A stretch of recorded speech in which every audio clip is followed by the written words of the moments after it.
a gorgeous day out there. No It's excuse. I know, sweaty, so, you know. Yeah, see, Anything this about- is called the Silver Lake Conference Room, and it was renamed the Sandberg Room. Sandberg room. And so on that sign, it says Silver Lake Room this way, Okay. and which is the Sandberg Room. Hi.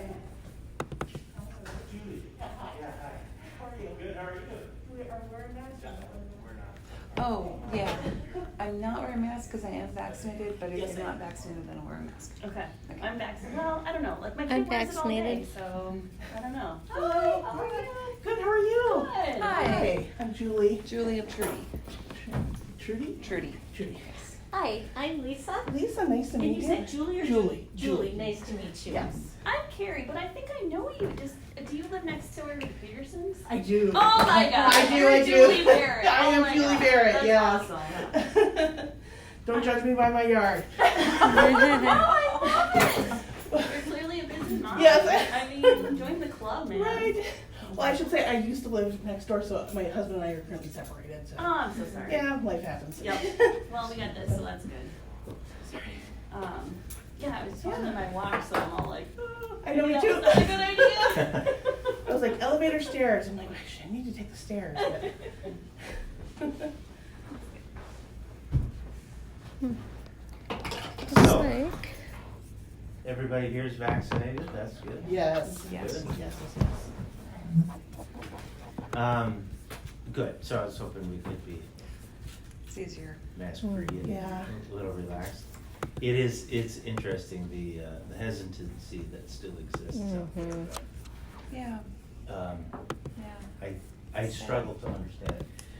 But my own daughter, who's in college, when I saw her this spring, I said, hey, I bet you could get a vaccine right on campus. They probably have them. Mhm. She's like, yeah, I think they do. And so the next time I said, hey, so did you get vaccinated? Not yet. And I saw her Uh-oh. again, hey, did you get the vaccine?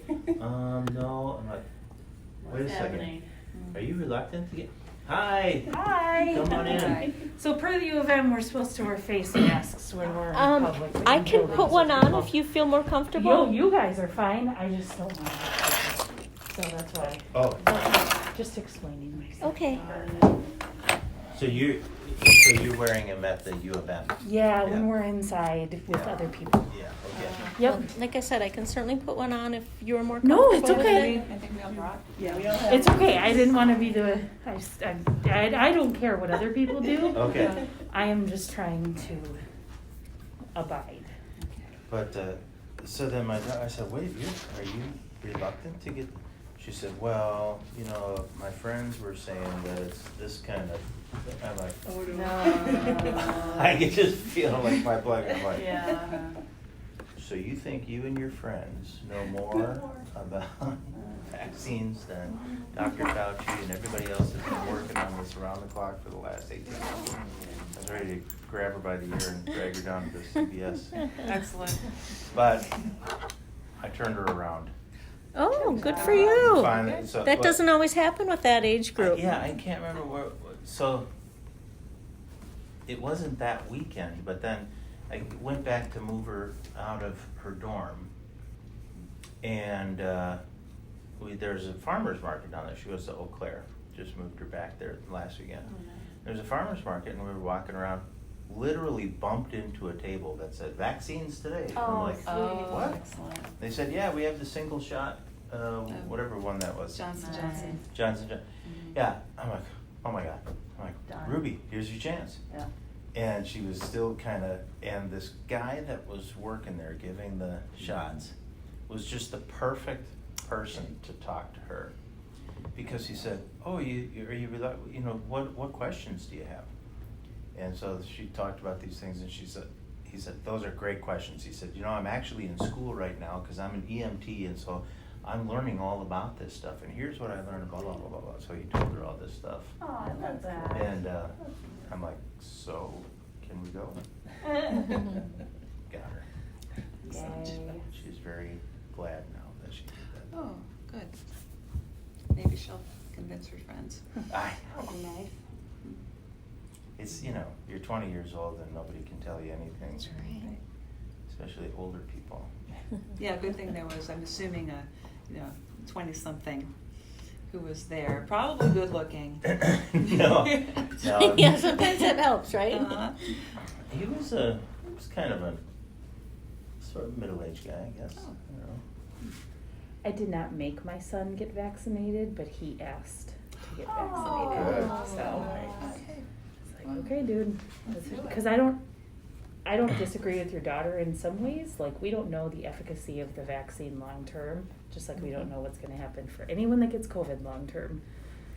And with him only being 15, I didn't want to impose something on him and then have that guilt for the rest of my life that I made him do this. Mm. So he was like, nope, Mom, I want it. Okay. I had no problem with guilt. Right. We gave you every other shot you ever had, and Exactly. I got injured from mine. Injured? I still can't lift my left, oh my gosh! so I have frozen shoulder now because they improperly administered. Oh it. no! The vaccine. Oh jeez! I'm not That's kidding. too bad. Oh my gosh! So like physical therapy, Mm. if Oh I'm my left, like gosh. I can't.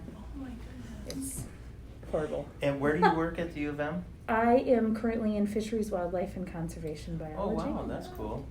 I am My- not a scientist though. I run their office. You My should've wife been works at for our- the School of Dentistry. Oh, at the cool. U of M, Yeah. So you should have been at our watershed district meeting today on Casey Lake. Mm. Interesting. That's very interesting. How is that a lake? It's like a pond. That's the big debate because it's not looking good right now. Well, no And- lakes are looking good yes, right now. But and they're very adamant that it's a lake and who's they? the residents around the lake. Oh. Oh, yeah, you want to live around Casey Lake, not Casey Pond. Or- Yeah. Casey Puddle. Yes. Drainage ditch. Yeah. Well, I grew up right on that lake when I was a kid, and you know, we used to fish there all the time. It was mostly just bullheads, but there were fish in there. They're like this big right now. Really? That, And like if you see them swim. it was. Hi, Lisa. Hey. Good. How are you?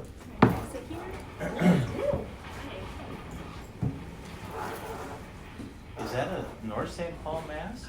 Sure is. Wow. They were all done. I know.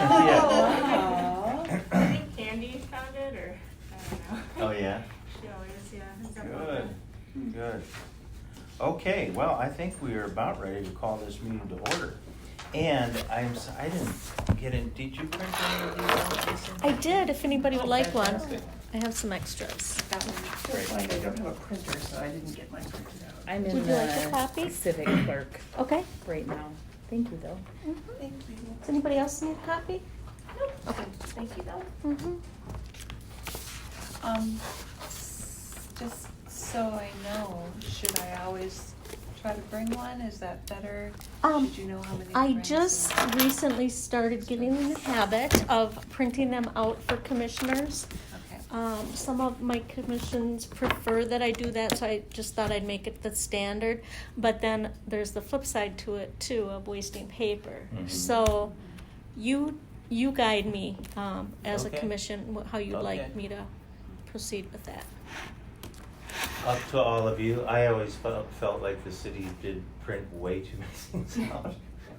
And there were like, oftentimes, at least it would know, books of things, many, many, many papers. Yes. And oftentimes you don't need but a few of those things, or you have it all online or something as well. So up to you. Anybody? Do we want to take an early vote? That's one thing. Wow. You want to have print? Would you like to have Lisa print out these? You don't have a printer, Julie. I don't have a printer. So maybe if it's just the agenda, I think if you would print those out, is everybody okay with that? Yep, then I'll Then- know not to print. Then I have no not to print as well. Yeah. Okay. Great. Thanks, Lisa. Thank you. So, so this is our first time. We're probably not going to have a whole ton of Robert's Rules of Order in our work, but we'll call the meeting to order at 6:35. And so we're going to have to take some records of this, and I don't know where Councilmember Thorson is these days on having all of our commission meetings televised and recorded and everything, but there was most of the time, commission meetings were never, videotaped or certainly not posted on TV live for people to watch. And some council members felt strongly that should change, that should happen, is for transparency and things like that. That said, there's no requirement for that to happen, and meetings are always open to the public. We have to make sure we advertise these at least 3 days in advance in the paper of record, and so that people are aware that this is happening. So anyone could come and join this meeting anytime. But I guess we'll just kind of take guidance from the council as far as recording in the future. What I can tell you about that is, you're correct, it's not mandated. Carrie, our communications director, I want to call her, but she's a contractor, so the title isn't currently a director, but she's our communications person. She does put this out as a Zoom meeting, so I was going to try to capture it on the iPad. Okay. All of the meetings since COVID have gone to Zoom as an option. I'm not able to access the portal with the URL that's been provided, so I can't televise it. I do an audio recording, just for the record, so I have that at least as a backup. The Park and Rec Commission, I've been having difficulty video or Zoom, capturing that via Zoom as well, because they've been meeting in the parks, and when you're outside, you have a lot of technical difficulties trying to get that. So the desire is to have them recorded and accessed through Zoom if people want to join us live. But like I said, I can't tonight. It's whatever. For whatever reason, this link is not working, so I just have it on my phone as an audio recording. Okay, so going forward, we may be up on Zoom and have members of the public able to join us that way. Yep. Okay. And is it an issue, let's say if I'm on vacation or something, I could dial in on Zoom, and I'm not missing a meeting, and okay. And it's also okay to miss a meeting from time to time, as long as we have a quorum for the group. And to add to that, because I just learned this week, a quorum is half of the members plus one. So that was kind of in question for quite a while, and I found out for sure that it's half the members plus one. So we have 5, we'd need 3.5, so we'd have to have 4 people.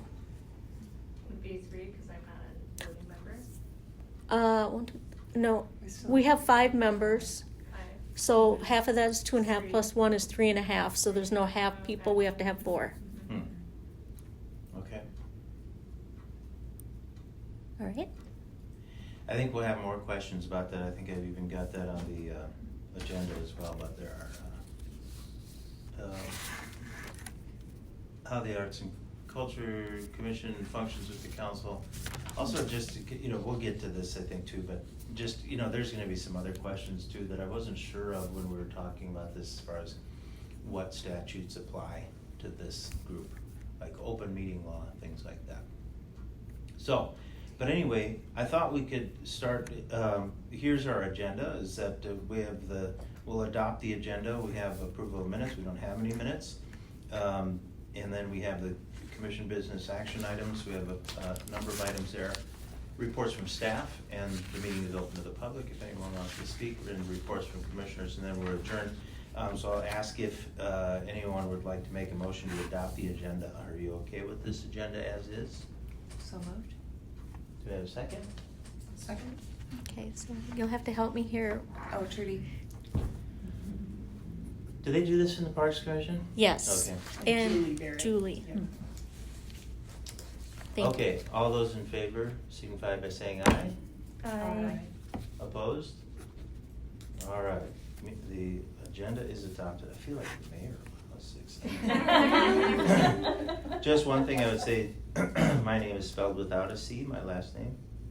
Thank you. That's okay, that's how they used to spell it in Germany before I came over. I usually do the call to order, Oh. but we've already done introduction. Oh, yeah, so. okay.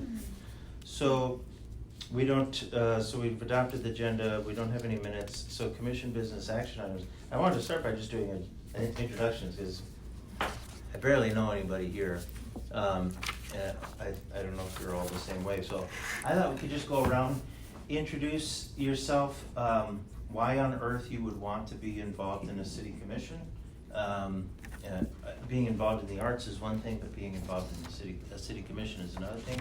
So if you want to talk a little bit about that, what brought you here, what got you involved, and anything you want to say about yourself, but also if there's one thing that you're looking forward to doing or are doing now because COVID is somewhat over.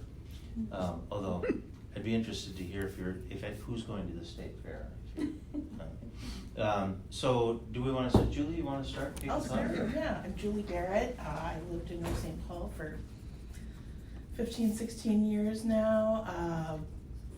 I wanted to join the commission just because I do feel really passionately about the arts and about their role in public life. And I really love our city here, and I love the arts, and so the two great tastes taste great together. I thought I'd join the commission, or try to join the commission, and I'm really happy that it worked out. Really excited to be here, excited to get off and running. I am actually not going to the fair this year. We just made a choice that we just couldn't do it. My son had developed a lot of anxiety through the whole pandemic, and I think for him it was just a little too much too soon. Yeah. So I think that's about all for me. Pleasure to be here. Okay. All right. Thanks for the icebreaker too. Sure. I feel like that's going to be a theme here. Hi everyone. Thank you all for being here. I'm really excited looking forward to working with you all. My name is Lisa Long.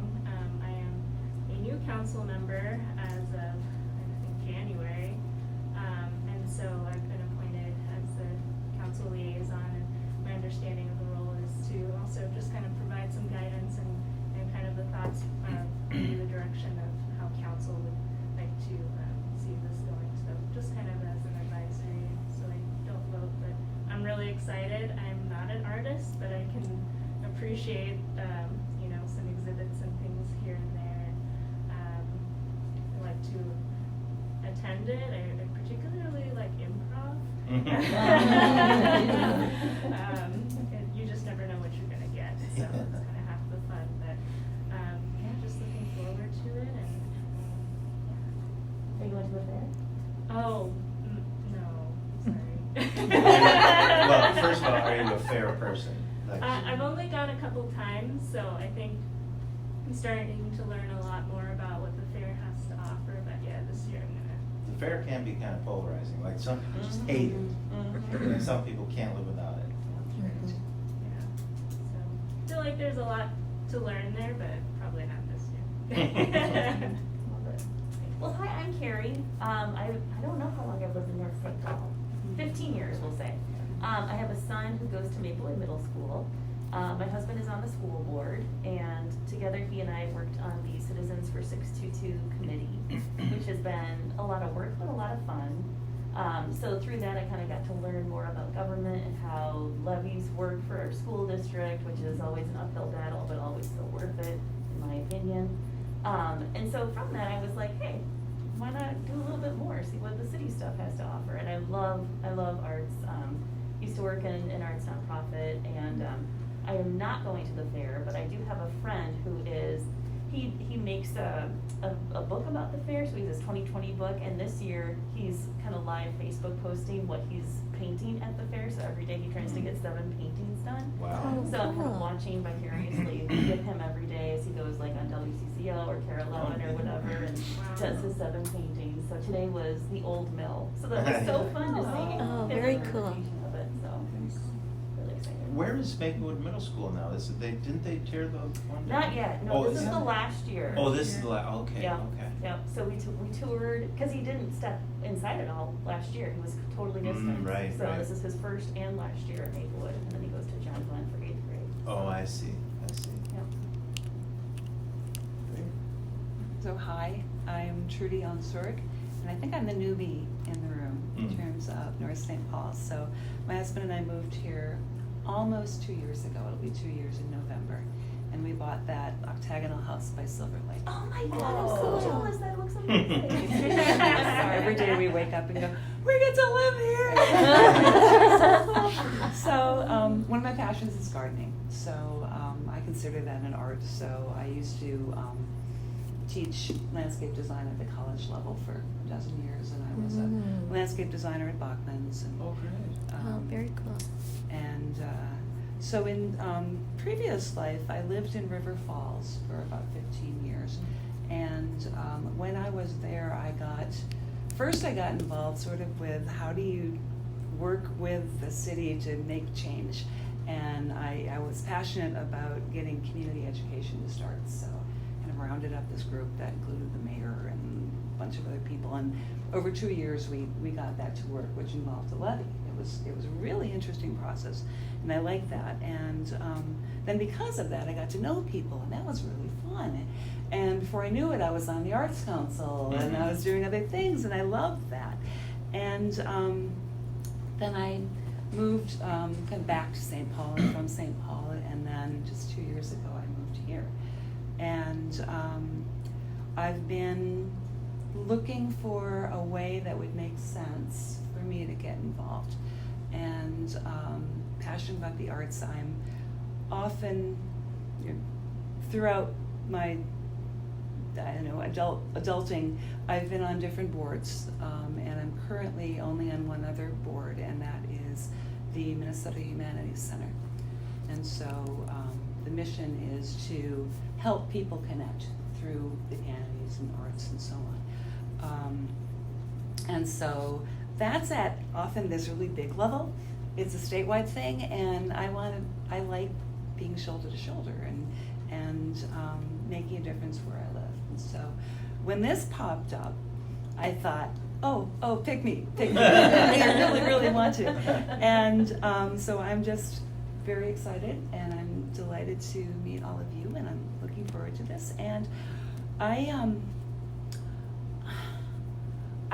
I go to the state fair maybe every 5 years or so, and when I do, it's first thing in the morning before there's a lot of people, and I leave by the time it starts feeling scary to me, because I just don't do crowds.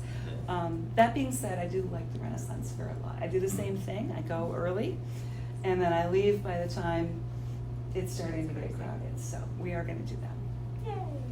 I have a nightmare story about the Renaissance Festival. I'll tell you later. Oh, no. Okay, so no fair for you this year. Not state fair, but yes, Renaissance Fair. Renaissance Fair, okay. Lisa. Hi, I'm Lisa Ritchie. I am an administrator for the City of North St. Paul. I just started here in February. So I am so excited to have that full-time position because I have been a resident of North St. Paul for 30 years. My husband was born and raised here. His mother was born and raised here. So I can say that my daughter went to the same elementary school that her father and her grandmother went to. Wow. So that's kind of cool.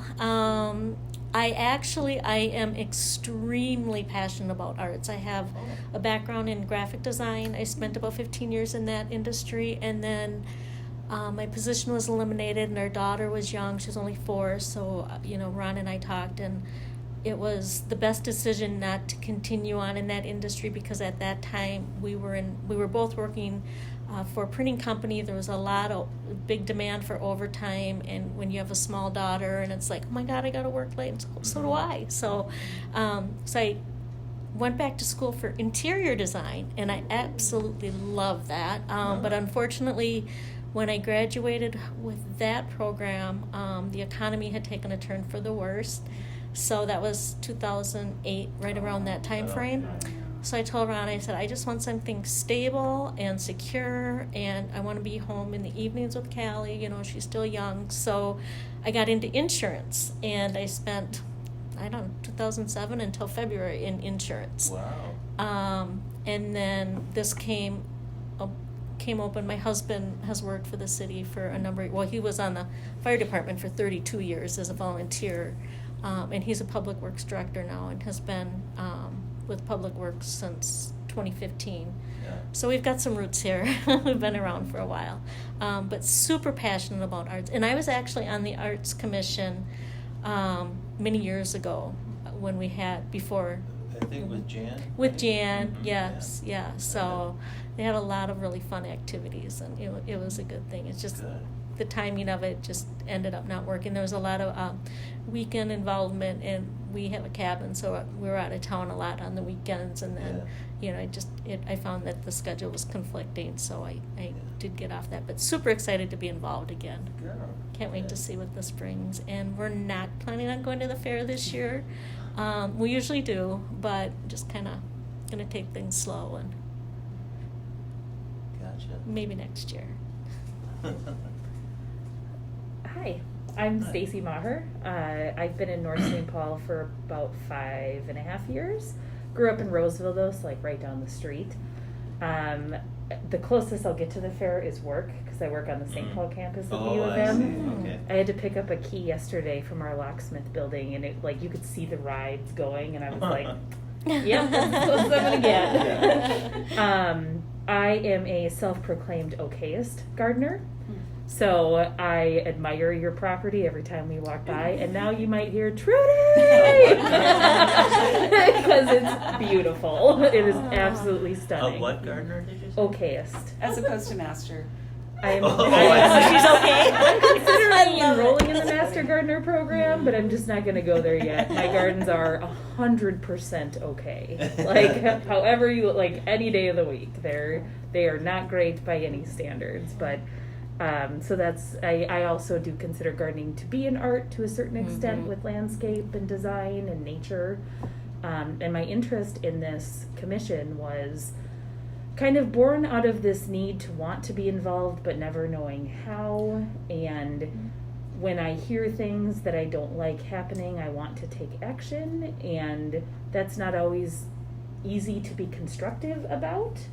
My previous experience with the city, so I know Julie's son Gunnar, who is he's a great little dude, because I was involved with traveling baseball with the city, because that was my own, like I didn't know what else I could do, and when opportunities come up, I sometimes say yes without thinking about it too deeply. Traveling baseball was one of those examples. It was not easy, but survived for sure.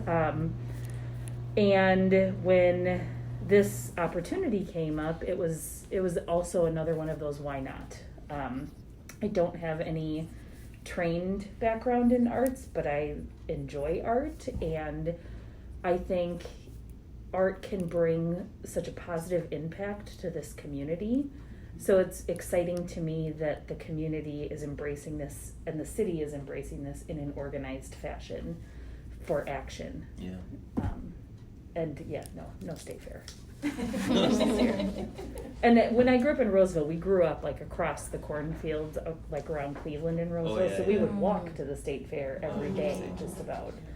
But it's too many people right now. Yeah. So. Well, I'm Tom, and I probably told most of you some of this in our interviews originally, but so I left the council after last year. I didn't run again, and I was on for about 5.5 years because I had filled out the term of Scott Thorson, who had resigned previously and then was elected in 2016. And that was enough. I'm looking at Lisa. Thanks, Tom. Congratulations. Thanks for taking my spot. No, I grew up in North St. Paul, on Casey Lake, the greenhouse that has the swimming pool on 17th and Mohawk. It didn't have a swimming pool when we lived there, but my family lived there for about 12 years or so. And then we moved up to Helen Street. And then I went away to college. I was at Mankato State for theater, and then I went to grad school at Indiana University for master's in acting. So my background is really in theater, and then I moved to Los Angeles, and my wife and I started a theater out there and tried to get in film and television. All that said, I have no interest in really the Arts Commission doing any kind of live theater or getting involved. Not that it can't, but that was never my intention for this Arts Commission. I'm just, a lover of visual arts and, not capable myself either, so, but one of the things, our mayor, Terry Furlong, and I started talking to him about this a couple of years ago and said, you know, maybe we should have an arts commission. And I knew that Jan had one before, but in just traveling around, I had seen all these cities that have all this public art. And I just thought, that could really like pop in North St. Paul if we did some things like that. And there was some interest, so, oh my gosh, I always forget her name, but at Love Ice Cream. Oh, Susanna. Susanna. Yes, Susanna was always, she wants to get a mural on the side of her building, and we're like, yeah, great, go for it. You know, but then it's like, how do you make that happen? And then, you know, Terry and I would say, boy, there could be a mural on that building or that building. And Terry and I met a couple of artists that live in North St. Paul. There's a very fine artist that lives pretty close to you, Trudy, I think. Well, really close to all of us, right? He lives in North St. Paul.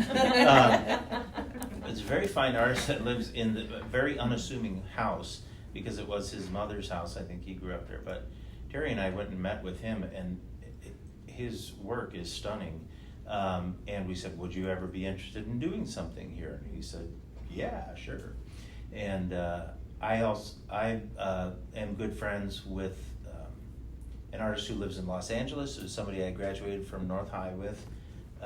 He's a close friend of mine, and he would die to do a big mural here, and he's done some big stuff around in Los Angeles and other areas. So there's interest. People want to do those things, but also just, you know, there are all these cities in Wisconsin that have had these mural projects. Have you seen any of these things? Mm-hmm. And then we were up in Bemidji, and all this public art, this sculpture in Eau Claire, all this, we're walking around the downtown, and there's these sculptures everywhere. I'm like, it can't be that hard to make this happen, you know? You know, so anyway, it was my intention to get it going before I left the council, but it didn't happen, and I'm sure COVID didn't help. But anyway, so I'm really glad to be getting this going now. If you're like me, ever since this came up, now I'm just seeing art everywhere where it's in public spaces, and it's like, what about that? You know, so you just you notice it all the time, and I think it could really do a lot to galvanize the community. I mean, you know how the community feels about that dang snowman. And but can we move beyond this? Can we be more than the snowman? And I think it's also just such a perfect time right now, as our downtown needs to bridge between the old and the new. Mm-hmm. You know, I think it's fabulous that this North High graduate is opening a restaurant and calling it Max. I mean, are you kidding me? What a perfect move for him, you know.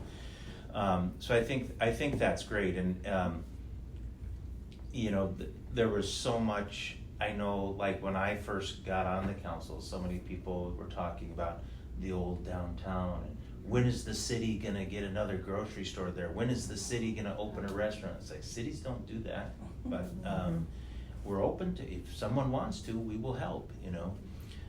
So there has to be a desire for that, or there has to be a market for it. So now I think that market is coming, you know. Having that apartment building there, I think, is such a huge thing. And then the apartment at the end of the street, and then the townhomes. I mean, you've just got traffic. You've got people right here.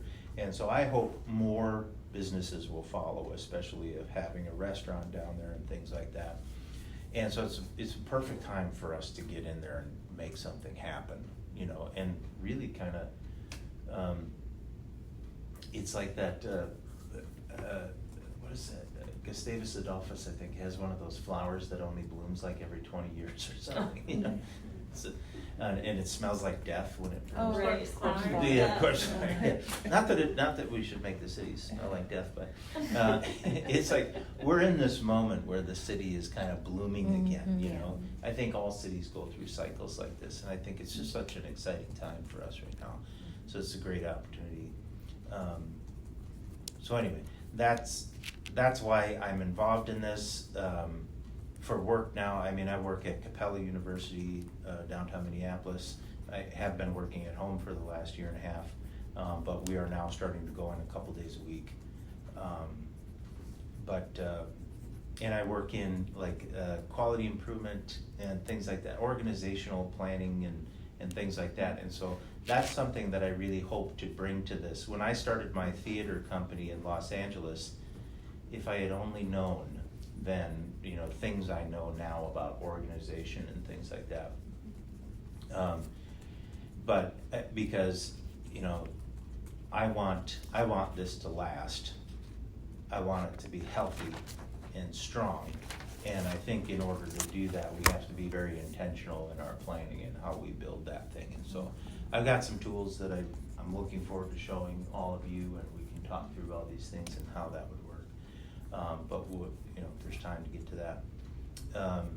As for the state fair, I have a little brother.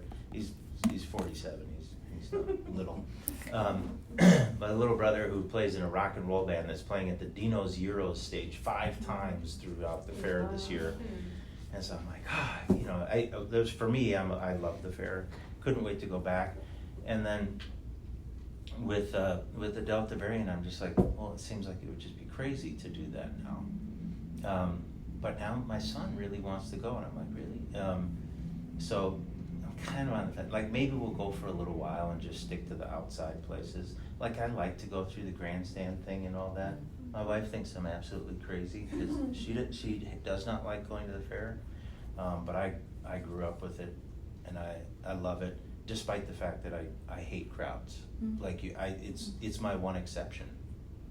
Like, somehow I can tolerate it for the fair. So I'll let you know next time we meet what happened. There's a chance I'll go. Anyway, so sorry for all the babbling. No, that's great. So introductions done. So moving on then, this is one thing where I think I might just have more questions for the Lisas than much I can say about this. I was looking around the League of Minnesota Cities website and trying to find anything on commissions. And what I've got is statute 412.621. You familiar with that one? Yeah, everybody knows that. Good one. No, this is the only thing I could find is just that for boards and commissions, there's and it's so first of all, North St. Paul is a Plan B city, and there are only do you remember, Lisa? There's only like a dozen of these in the state. But it's a city manager kind of, so it's a council city manager organization where the city manager is really largely responsible for carrying out most of the duties, and the council, you know, sets the direction. But, you know, our council and mayor, these are not full-time jobs. You know, they don't get paid much. It's really kind of almost like a volunteer position. And so they set direction and advise. City manager carries out all of that work. Also known as like a week mayor. Yeah, something like there's like a few different types. Yeah. But so and that can impact how we have commissions and things like that. So limit on boards and powers of council. So in any such city, there should be no community health board, as blah blah blah, library board, park board, public utilities commission, or any other administrative board or commission, except for the administration of a function jointly with another political subdivision. The council itself shall be and perform the duties and exercise the powers of the community health board, and shall govern and administer the library, and all these others. Basically what that's saying is that we don't have any power. We make recommendations to the council, and that's how it is. Even the planning commission. So the planning commission is probably the most formal of all the commissions that we have, because things they do have to get through the planning commission and have approval from the planning commission, but something could not be approved by the planning commission and the council could still approve it. Oh, interesting. So ultimately, the council has all authority to do whatever is done. So our role will be to advise the council what we think should happen, based on our research and our conversations and things like that. Is it likely then that there would be times when we then present, or maybe you present on our behalf to the council, you know, here's our set of recommendations, So- how does that work? Not so much. I mean, it's not gonna be a formal in front of the council type of thing. It'll be things where we will make recommendations that will be put forth in the agenda, and that will be something for the council to review and vote on.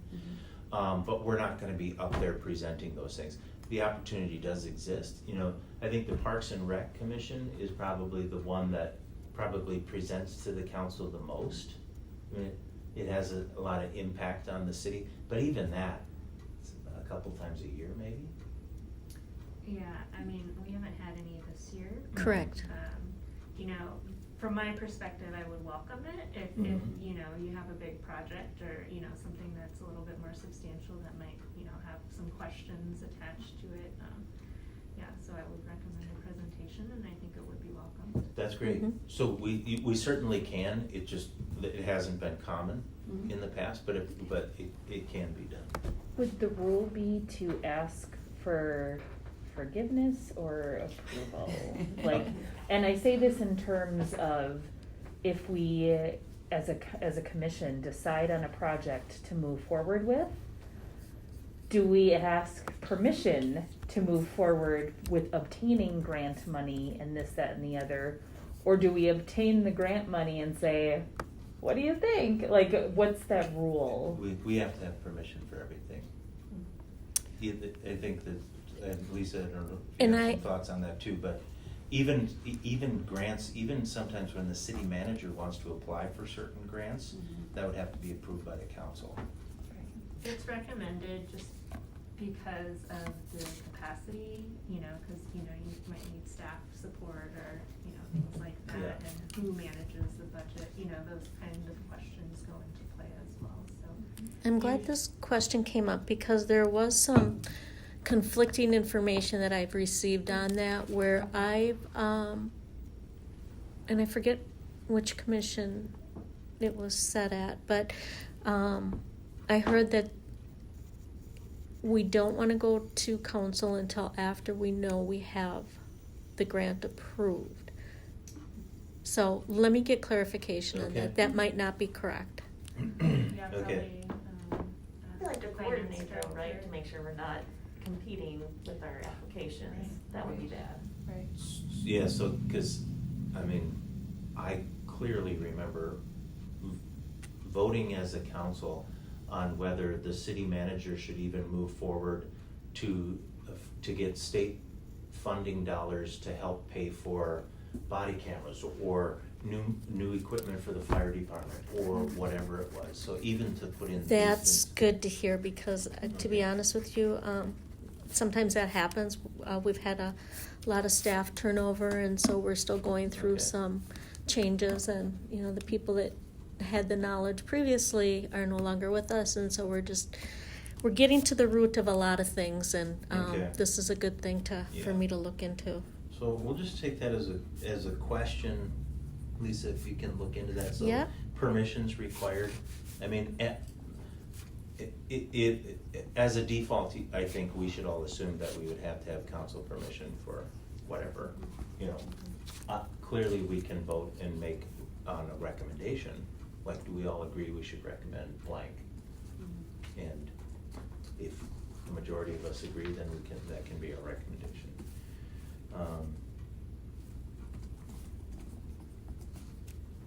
But I think any activities and things like that, because to Lisa's point too, I mean, we could say, yeah, we want this thing to happen. Well, that's gonna require coordination with the city between Public Works and the police department, and you know, you never know. Right. And then the other thing, Lisa, could you also inquire, I don't know who that would be, well, even I wonder if it's Soren. I didn't want to be presumptuous and think that I could just email Soren still myself.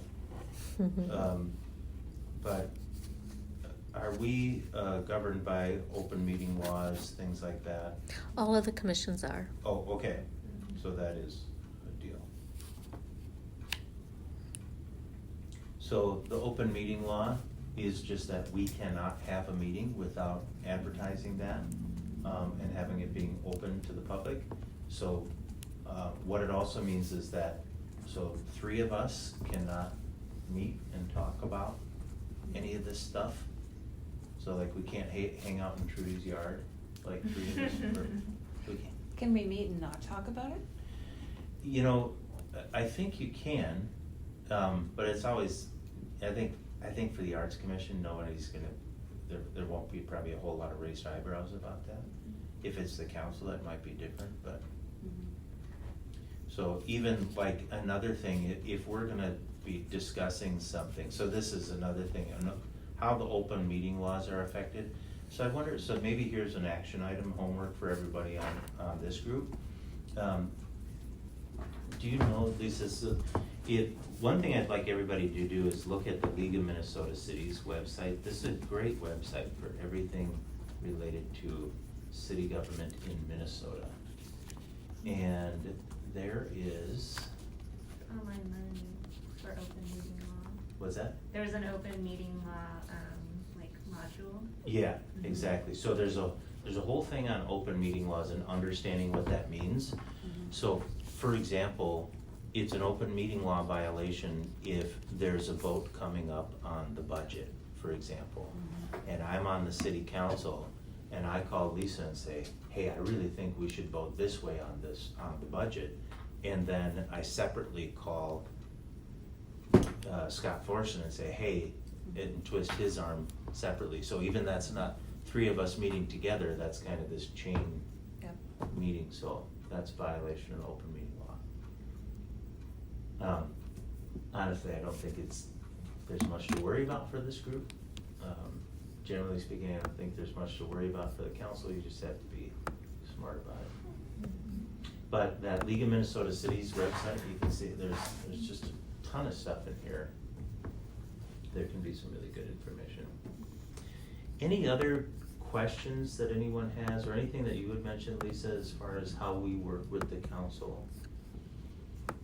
Just one thing back to the module for us to maybe ask finance directors if there is like a small budget for new folks to do the open meeting law, so they don't have to pay the $15, or Okay. what does that look like? Because I think I'm seeing a fee here, but To just take the module on the. yeah. Otherwise, I think Soren or some of the other city attorneys have given a brief overview of the open meeting laws. Yeah, our city attorney, Soren, is fantastic.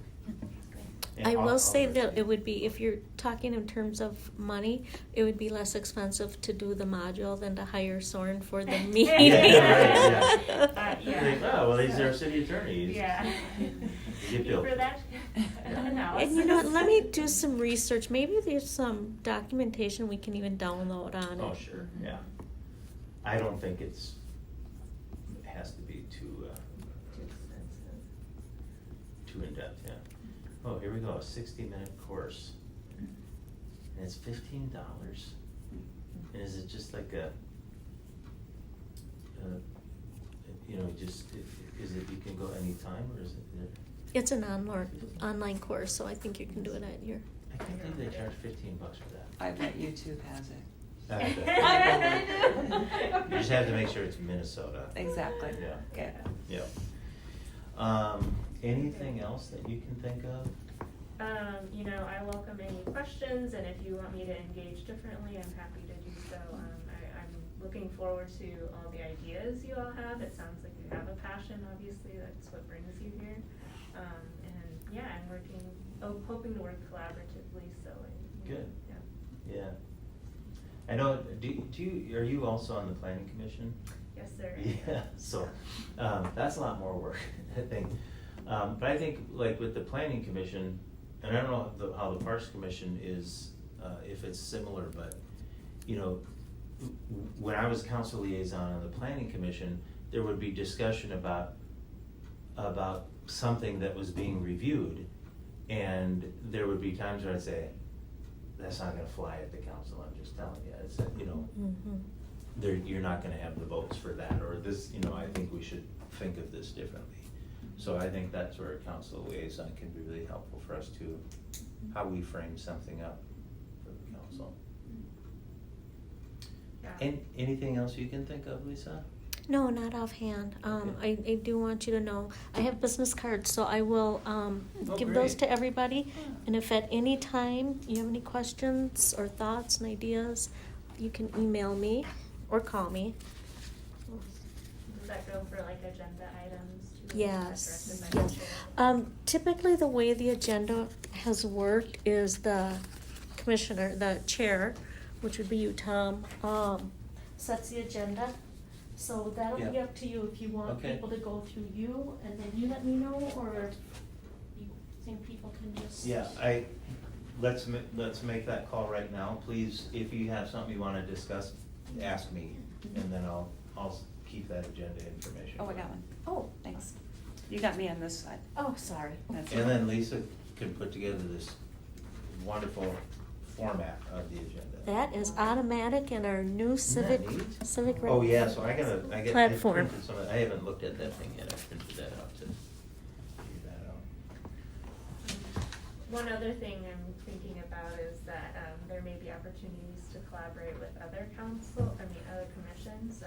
Oh, great. For example, we had discussed, someone was applying for a permit to do some work, and, you know, they have some towers that Oh, could be yeah. painted, so there were some people on the planning commission that said, well, I heard there was an arts commission, would that be And that was a actually canvas? a requirement that was recommended to council, and so there's a resolution, that's part of the resolution for them proceeding with Shifsky's, Oh, are yeah. adding some,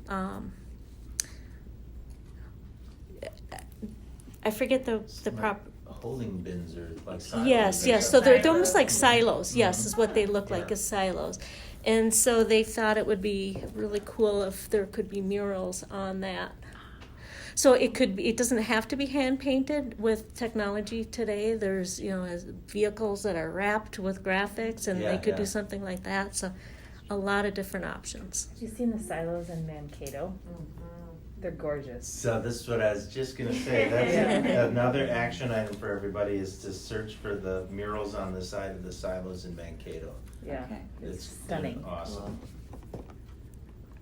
And what's nice about that is you don't have to worry about graffiti. Unfortunately, Right. we do run into graffiti, especially along the Gateway Trail there. So that's been an issue, but yeah, something that's up high, there's no chance that they'll ever. And not to get into like ideas just yet, that time will come, but even, you know, well, why don't we just hire some graffiti artists to paint the whole tunnel? Or paint the whole Gateway Trail thing? Because sometimes once you have that, then people are, oh, There Embrace it. are exhibits in Denver. There is a whole alley in Denver, Colorado that's all street art. Yeah. And it is stunning. Right. Like, I was just in Asheville, North Carolina, same thing, and a silo there too. It just, the coolest. Boise, Idaho. My Okay. brother's been out there, and my sister-in-law sent me all these pictures, yeah. Okay, so, great. So if you have agenda items, send to me. Anything you wanna talk about? for the Shifsky's resolution that's gonna happen, how far ahead are you going to, like, is the public required to ask ahead of time to come to the meeting to present something to us? Yeah, there'll be a whole process that will need to happen. Shifsky's will have to actually take the lead on that. I'll have to get the details. It would be my understanding that they would take the lead and contract it out. And maybe they could consult with us, but I don't know for sure. Maybe the city would pay for that. So that could be interesting. And this is where I think we're gonna have to collaborate with the planning commission. So we have zoning ordinances about, you know, what you can present and what you can put, you know, there's all kinds of ordinance if you're business, what kind of Mhm. signs you can have, how big they Mhm. can be, how bright they can be, all that stuff. So all of that, I'm sure, would be included in that ordinance, and we may have to have some ordinance language changed in order to Mhm. accommodate some of this stuff. Mhm. Yeah, so I think, correct me if I'm wrong, I think we are reviewing our sign ordinance. We are. Right now, Mhm. so. Okay. Our next meeting, actually, not this Thursday, got moved to The 16th of September. Yeah, Oh, so we'll okay. be, Mhm. having more discussion at that time, but. At the planning commission? Yep. Okay. Yep. Well, maybe I'll have to come by and visit for that one. September 16th? Mm-hmm. Yeah, 6:30. I'm wondering if we maybe could be an influence in terms of, is there kind of an overriding theme or collection of themes that then becomes this public art? So it's not a bunch of one-offs that don't really have anything to do with North St. Paul or? No, yes, I think we absolutely could be that. Okay. Some cohesion. Yeah, I'm just thinking, Mhm. when I lived in River Falls, they spent a bunch of money and they put up this really stupid art. And everyone was looking at it and going, you spent money on that? Really?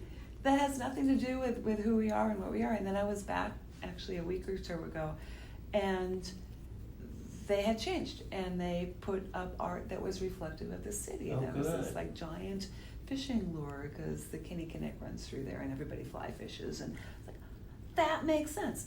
So yeah, having a theme or Mhm. set of themes would be nice. Yeah. Yeah, I like art that is like pedestrian. Like, I love bad art. It's just like, if it's just but not if it's just not making a good choice, Right. That's Right. a different kind of bad. Exactly. Unfortunate art. Yeah. When I was a student at Mankato State, there was this big hullabaloo because they were gonna spend $100,000 on this big clock tower.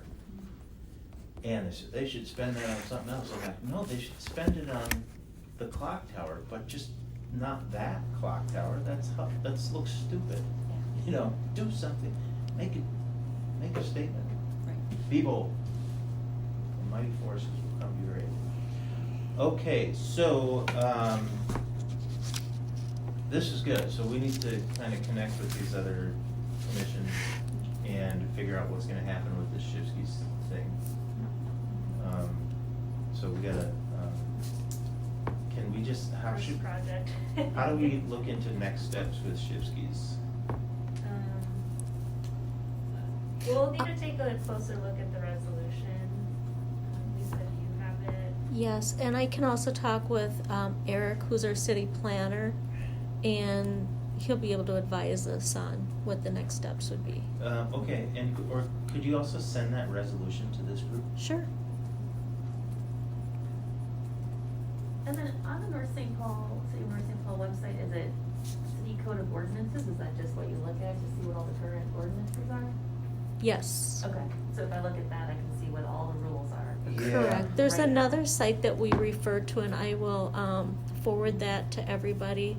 I don't have access to that right now. And this is the one that the city planner referred me to.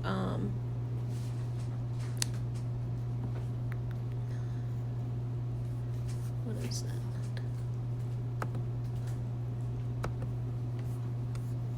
So this is it's the American Legal Publishing. So it's the code library for American Legal Okay. Publishing. And it does have all of the cities in Minnesota, and then it has North St. Paul. So Got it. I'll forward that to you guys as well. I don't know the differences between the two sites, but I do know this is the one that our city planner refers to more often than not. Okay, it looks like that link is on the website too, so that's Okay. good. I mean, not that I'm dying to read all the ordinances, but No. it might be good to know Yeah. what we're up against. Yep. And Tom, you had mentioned, I think probably my next door neighbor, Gary, who's the artist. Oh, he might be your next door neighbor, He's yeah. my next door neighbor for a little while. The house went on the market. It looks like it's sold. Oh, really? Because there's no more people coming to take a look at it. And so if you want, I can reach out to him and Yeah, just what's get his last name? contact. I'm trying to remember. I think have it was written down. Gary, yeah. Yeah, Gary. Yeah, it was So. funny because he like played soccer with my brother. Oh, yeah. And so it's funny We how grew this up in is- that house, I think. Yeah, and he had been gone all over the world for years, Yeah. and but really amazing artist. But he may be moving soon, Okay. so. Well, we could still. It doesn't matter where he lives. I guess we can get him back here to do a mural. Okay. Anyone else have questions about the government stuff? Okay. I want to move on to discussing the direction of this commission. This is something that I know that I've talked with all of you about in the interviews as well. But, you know, I think this is where I get to that point about being really intentional about what we're trying to do. So, why do we have an Arts and Culture Commission? What is the purpose of this, and what are we trying to accomplish? Why would North St. Paul want this? And so I don't expect you all to just settle on something right this minute. But this is something that I want us to think about, like, so why are we here? And then what we'll start to talk about so what are the key elements we need to deliver on that purpose? So there are, you know, if our overarching purpose is to bring murals to North St. Paul, and I don't think that's the only thing it is, I'm using it as an example. But if it's to have murals all over the city of North St. Paul, well, what would we need to do to make that happen? Well, we have to find the people to do this work. We have to find the money to make the work happen. We have to organize. We need to, how do we get the residents involved? Because just like Shifsky's silos, you can't just put up a big picture of whatever on these silos on 36. So anytime somebody thinks of North St. Paul, they're like, oh yeah, go down and, you know, it's right where that giant frog is on the Highway 36 or whatever, you know, or it's right where the giant Trump sign is on the silos or whatever it is, you know, we can't have political things or whatever. So these are some of those key elements that we need in order to deliver on that. And so I wouldn't mind for us just to start the conversation. We can just do a little brainstorming here today. I don't, do we have anybody do you mind writing, Julie? I don't mind at all. Do you want to get up on the whiteboard? Sure. Let's get this a little interactive. Here People we can go. stand up. So I'm gonna just give you an example. So this is I don't want to scare anybody away, but y is a function of x, right? So it's like math. So our purpose will be, our ability to deliver on our purpose will be a function of these different variables, right? So our y, like the letter y, is actually like our y, W-H-Y, you know, so why are we here? What is our purpose? So like,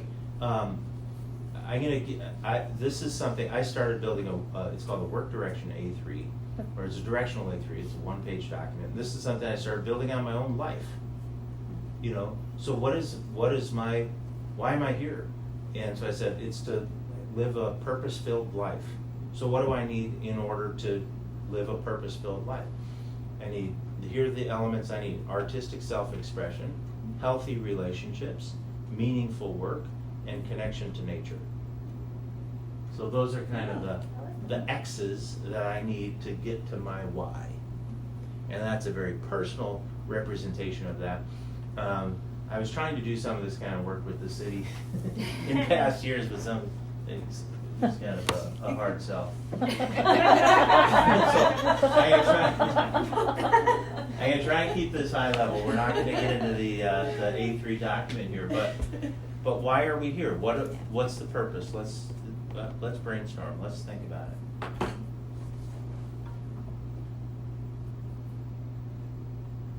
To beautify the city?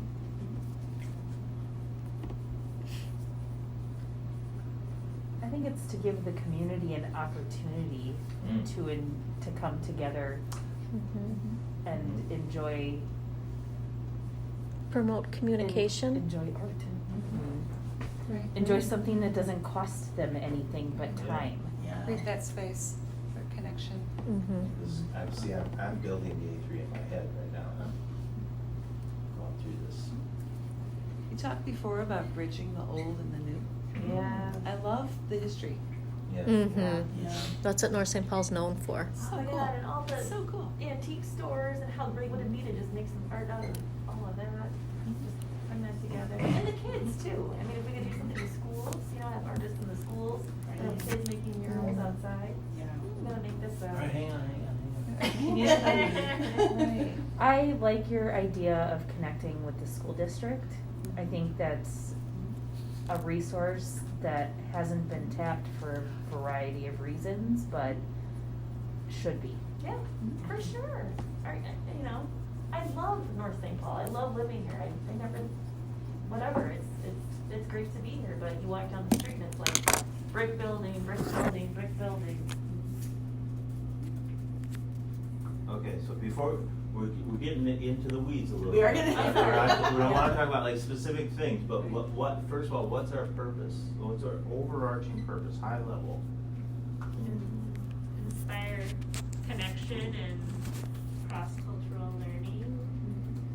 So there's also arts and culture. Mhm. Oh, man.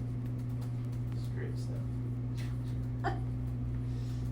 Well, this is why you have a group, because you're all saying things that I was like, oh, I didn't even think about that. Yeah, let's do that.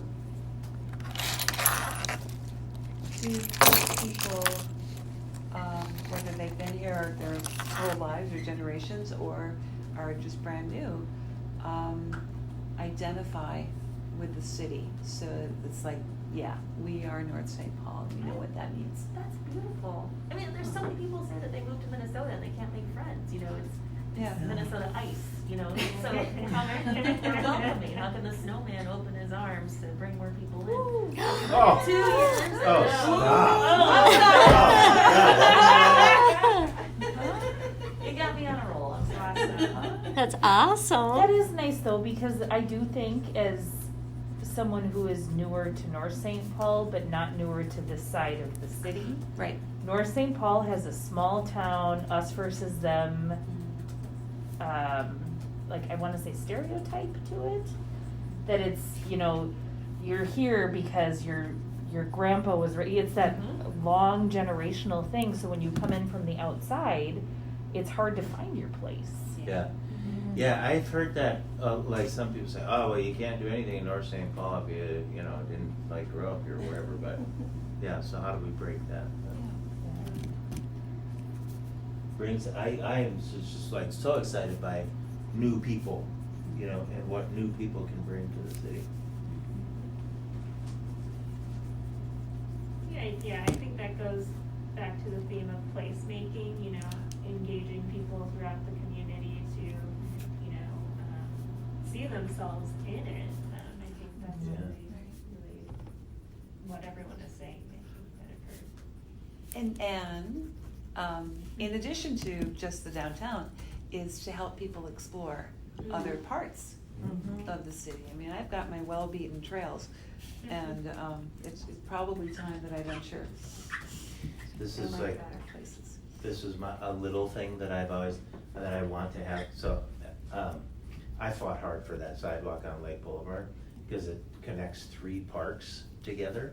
So, Sidewalk on Lake so Boulevard. it's Lake Boulevard at Silver Lake, Yep.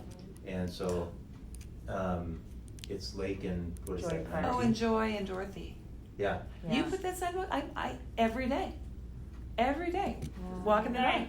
on that sidewalk. You don't wanna know the hell I went through over that Thank you. sidewalk. That's huge. But I would love one of those like signs like they had on MASH pointing to different Oh, things, yeah. So, but it could say like, Dorothy Park, X amount of miles, which is like 0.3 of a mile. Joy Park, this far, and then pointing the other way, the other Silver Lake Park, whatever that one's called. Is that a name? I don't know.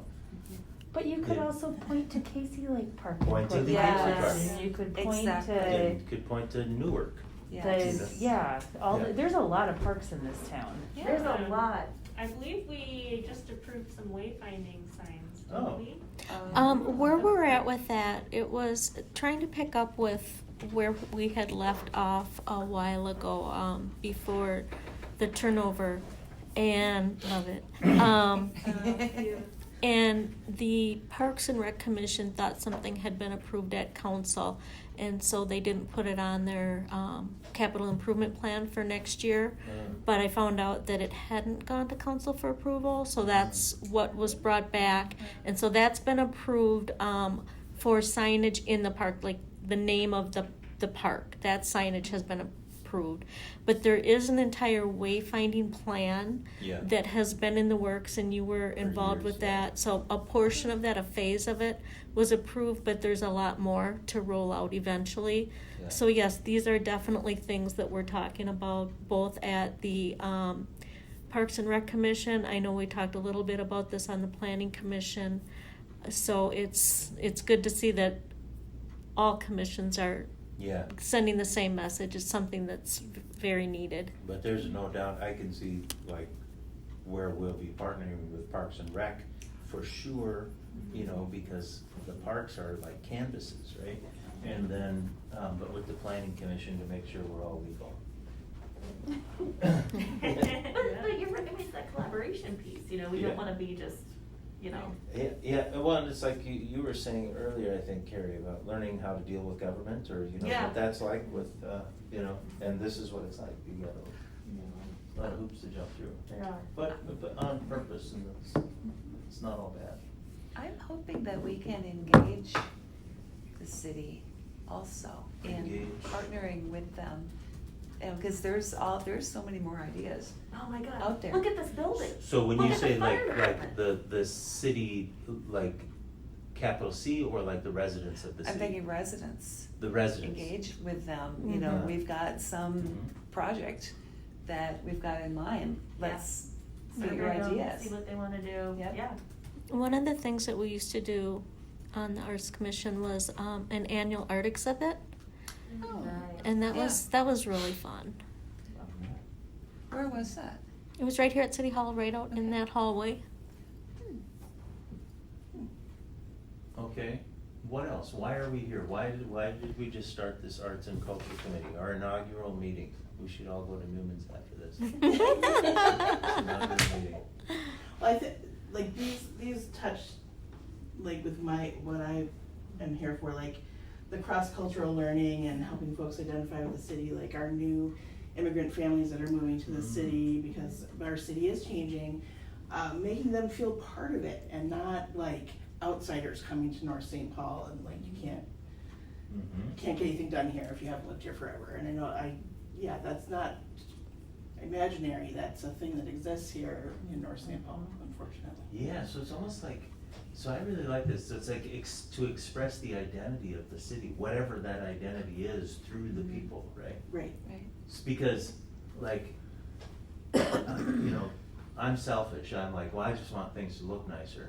But, and that's all subjective on what I think looks nice, right? But it should be, you know, subjective for everybody, you know, so it's like things that everybody thinks look nice, and because it somehow expresses the identity of the city, like the fly, the lure for the fly Right. fishing thing, right? And maybe it's a snowman, but I don't know. I don't know if it's the snowman. I do love the idea of expanding on the snowman, like you said, the snowman opening his arms. And I don't know if I'm sure you were aware of this, Tom, but a few years ago, I think it was 2015, they redesigned our logo and they gave a snowman without a face, and that was like the big reveal, and everybody was like, I hate we the spent logo. so much money on that, and why? And it was like, well, it leads you to create a vision of whoever and whatever you want that to be. But here, that's where it becomes very subjective. Some people liked it, some people hated it. A lot of people wanted that big friendly smile on the snowman. So there's just a lot of different things that could be done to incorporate that snowman in some way. I'm a huge Snoopy fan, so I follow this cartoon, and there's different things of, you know, whatever the illustration, and you have to find Woodstock in there somewhere, and that would be really cool to incorporate the snowman Yeah. somehow. Like Where's Waldo, but it's the Kind of like snowman? that, yeah, Maybe yeah. like little snowmen hidden Yes, in the park. yes. Oh.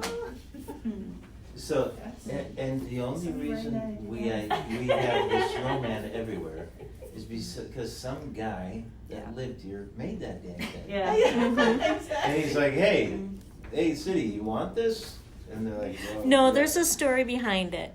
Lloyd Kuzling took his family down to Florida, Disney World, not Disneyland. Florida's Disney World, and they had the icon down there, and so they brainstormed this. They needed an icon for North St. Paul, and so it's probably true that he did create it, but there was a long story behind it where that's why we needed identity, and that's how that came about.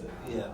But was he working for the city? No, Lloyd Kuzling was he was one of the businessmen here in Yeah. North St. Paul. But then there was also, because they used to pile heaps of snow to make this snowman out of actual snow that just looked like a giant blob. Maybe that, it kind of was. It is a born out of that. metro-wide landmark, though. Oh, yeah. Like, It is. Sure. You live in North St. Paul, they're like, what? Do you know the big snowman between the cities and Stillwater? Oh, yeah, yep, that's Yeah. North St. Paul. Right. And everyone goes, oh. Right. It's, That and the windmill. yeah. Yeah. Yeah. Yes. So why are we here?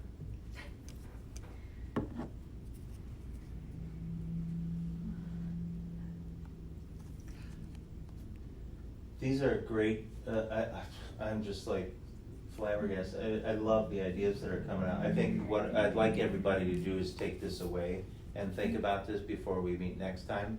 But I think there's some great stuff in here. I think at some point we may want to think about how does this purpose statement encompass the types of things that we would do? So if we say if our purpose is to beautify the city for everyone, is that inclusive of any kind of performing arts or arts in the park type of things for kids or whatever? So to some extent, we have to think about what is the scope of the art that we are trying to bring to the city or encourage in the city. So let's think about that. Let's try moving on here. So Julie, if you would maybe try and have these would be our key elements, our inputs, our X's.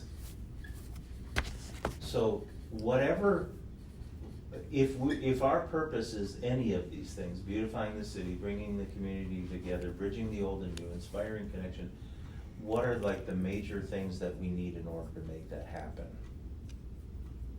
I think we need to invite leaders to come and talk to us about what they think these things mean that aren't white.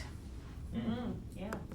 I just wanted, I don't know, that sounds really. What do you mean by leaders? Well, I don't know if there's church groups, Mm. if there's, that are not like the white Christian church groups. So they are invited as well, but I think we need to understand what our demographic is and figure out a way to connect with the because I think we're very representative of, for sure, of a white perspective.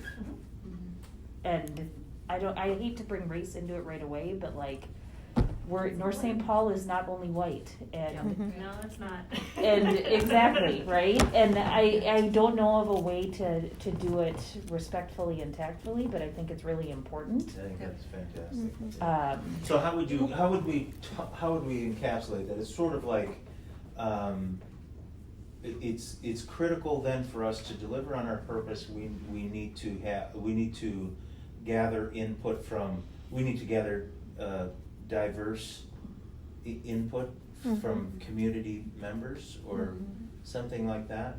Like if you were to like take that statement up a bit. Yeah, we could, okay, so in my other life, I'm a partner in a consulting group and we work with nonprofits and so on. And often what we need to do, let's say before strategic planning, is get input. Yeah. And so they name the people that matter and we figure out 10 questions and just interview. and come Mhm. back with that full set of things, and maybe we could come up with our 10 questions, or Yeah. 5 questions, or Okay. whatever. But clearly, like gather, you know, we need, to get started and probably for the life of this thing, we are going to need to maintain some kind of community input. We have to Right. keep our finger on the pulse of Right. the residents, right? Mhm. Yeah. What matters to people? I think like engaging with some business partners, like what Mhm. Polar Ridge, the senior living Mhm. complex, Mhm. what's important to them, what would they like to see? So Because that's the maybe age demographic is engage another with one. engage with the business community. Mhm. Isn't there a North St. Paul business association? There is. Yes, Oh. there is, yeah. Oh. So maybe we could get input from them or talk to them. The mayor sits on that as well. Okay. Awesome. Are there ways to get BIPOC perspectives Right. as well? Like that's my thing, like I don't, To get what? Black, Indigenous, persons of color Oh, perspectives. Yeah, I think, you know, some of the business community here, a lot of, the business owners, are people of color. Some of the businesses, that are by my house, kind of across from that Target, there's a lot of, Mhm. Hmong and Asian and some Mhm. Karen as well. So I think that's one avenue, certainly, we just wanna make sure that it is accessible and reaching out to populations, whether that be language or, you know, it might take a little bit extra effort because it is kind of new territory, I think, for the city at large, perhaps, but I think there's a lot of opportunity to start with the business community. Mhm. And there is an open house coming up with, one of the adult daycare centers that serve primarily, Hmong, but I think they're open to all, different types of families, and elders, and they're having an open house to their adult daycare center, Oh, so good. that might be, you know, a place to meet, you know, some community leaders that. Yeah, and the owner of the Hmong House is a member of the Hmong Area Chamber of Commerce, Mhm. right? And that is a big group. Oh, huge. Yeah, and it Very seemed. well organized. Yeah, very well organized, and it would be interesting, I mean, you know, even just to talk about, you know, how do we connect with that population in North St. Paul alone, you know, how, Does the city have translation services available? Like if we put out something, could we have it translated into other languages? I think. I think that there's computer software that can do that, and I'll check with Carrie to see if that's an option on our website. Just to make it more Yeah. inclusive and Yeah. available to people? Yeah, I think that's worth an ask. Could we set up like an email or a website or something where people could just give us feedback?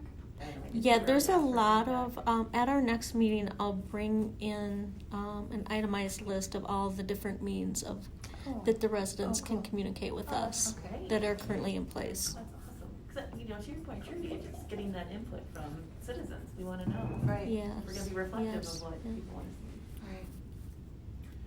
So,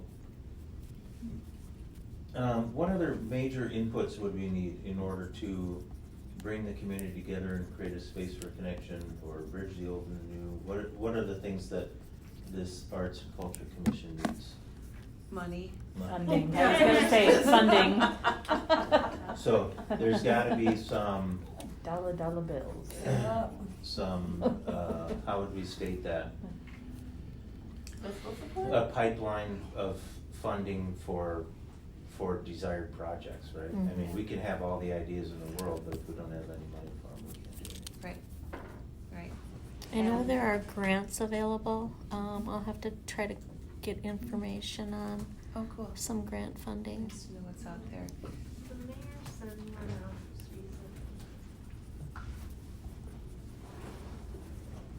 It's, you know, another key input, it seems to me, that is, that we've already talked about a couple times is, just our connectivity with other commissions in the city. And as well as the council, you know, our connectivity with the council and commissions. I'm wondering if we could also connect to learn from other cities. Mhm. who have gone through this journey. Mhm. That's a great idea. I'm thinking, Mankato Yeah. or other places. You bet, Yeah. yeah. Even Lake Elmo has an arts council. Mhm. I know there are a lot of surrounding communities. White Bear Lake, they have the White Bear Arts Center. There's actually, I'm just recently finding out there's several different locations that are cooperative for art. There's Creative Space down in St. Paul, and that's a membership fee, and they've got everything you can imagine, from pottery wheels to a painting room to, it's the Yoga. coolest thing. Wow. Yeah, and then there's Maker Space out in White Bear, that's a membership as well, but that's woodworking, so there's just a lot of different things that are available in the near vicinity. What about artists?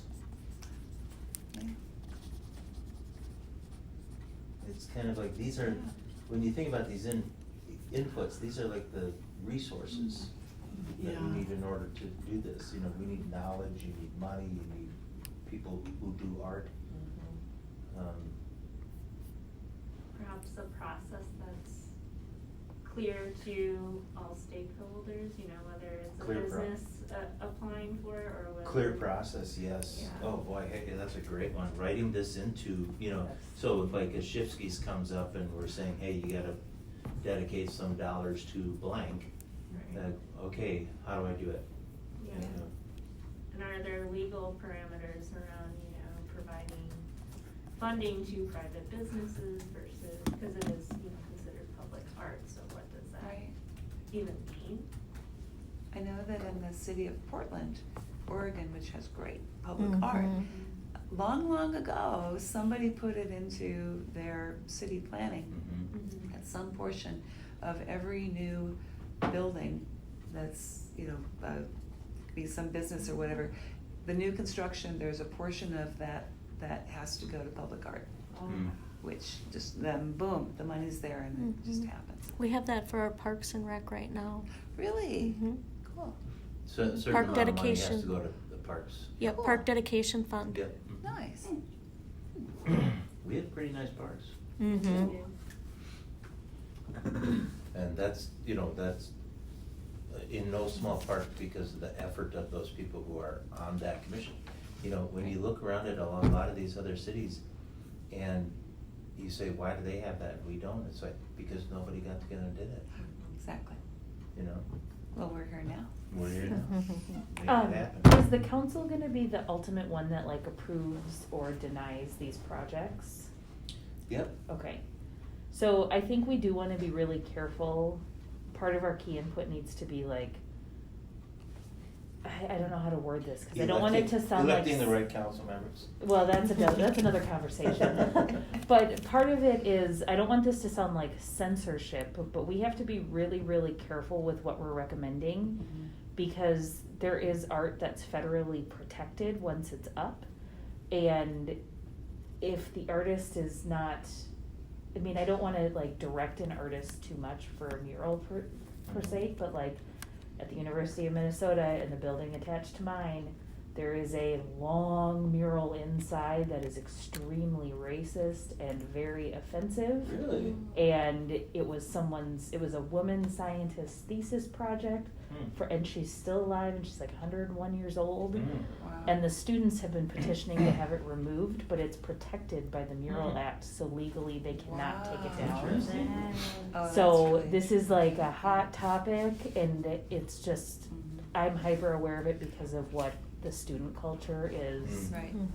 understandably upset about, but we just have to be like really careful about what we're recommending and what we're standing behind. So so maybe having, we need to develop kind of clear standards Mhm. for ourselves, right? Maybe like so clear processes plus clear standards of something. At Indiana University, there's a Thomas Hart Benton mural. And Thomas Hart Benton was like a student of Diego Rivera. but Thomas Hart Benton mural, they're fabulous murals. But one of them's got Ku Klux Klan members in it. Well, the mural is called The History of Indiana. And people say, we don't like those Klan members. It's like, it's your history.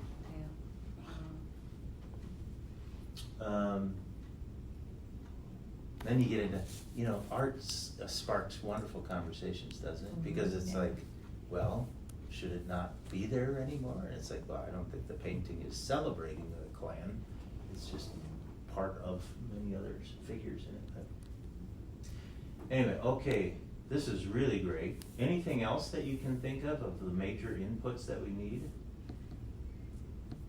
I think so. This whole like community input, and maintaining a channel for community input, both residents and business leaders, but then connectivity with commissions and the council. Maybe I look at that other cities art commissions and I think about like just research, the ability to learn from others and learn from their mistakes and things like that. We need, what's another word for a stable of artists? I don't mean to think of artists like cattle, but let's see. A list? Network? That's not artistic enough. A network, we need a network of artists. There you go. Change it from stable. Horses. Just like canvas sites too. What's that? Canvases, places where people can do Yes, art. of course. Mhm. Where would we do this? Yeah. Mhm. That would be fun to do one of those like art painting, where you do the wine and you paint the pictures with the I leaves in the actually, park. Wouldn't that be great? What? I've been doing that, with COVID, I've been doing it online through Facebook Lives. Now, I haven't done any since I started working here just because I've been so busy. But prior to that, I would get together, I'd have friends over, and we would do that. But then with COVID, we couldn't do it, so I would do Facebook Lives. And then I actually got quite a good following. I was surprised how quickly it grew. What do you do? Painting.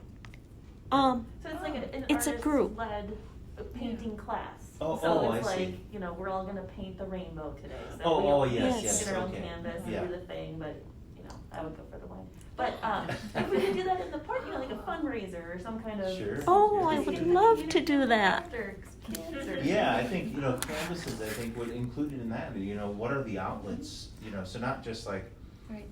silos or the sides of buildings or things like that, but is it within the parks, and then are there things like, activities for adults or children? When I was a kid, and somebody told me that this wagon still exists somewhere. Oh, yeah, the craft wagon. The We craft- were talking about that. It's drive this dang thing, like, Yeah.